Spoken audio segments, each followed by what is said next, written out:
Pero no momento no que ele empezou con todo o rollo, unha cousa leva a outra, así que eu xa tiña a espinita guardada.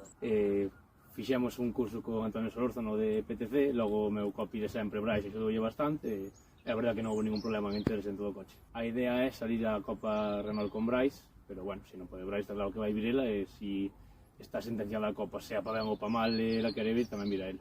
Un pouco de todo, porque só podíamos correr ben de todo, dous tramos, porque no primeiro demos un golpe nunha pedra ali na roda dianteira dereita e doblamos a outra dirección, e na mesma pedra dimos cara atrás tamén na mesma pasada e pinchamos a de atrás.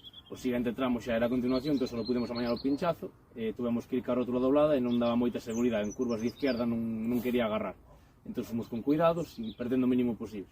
Arreglamos, fomos xa as segundas pasadas de tramos, fixémoslo perfecto, que recortamos 38 segundos do que perderamos, e logo aos da tarde salimos, e que coitamos no enlace ao páramo un ruido no coche, e ela díceme, que foi eso? Eu penso que xa sei o que é. Probei, e é que soltouse a estabilizadora de atrás, entón o coche, cando giras, entérrase moito do lado contrario e perde tracción na roda dianteira interior á curva.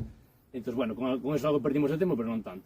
Amañamos eso na seguinte tamén, e po páramo outra vez, rompeu a caixa, e, bueno, chegamos malamente á meta do páramo, fixemos amos como pudemos e chegamos a Lugo de milagre.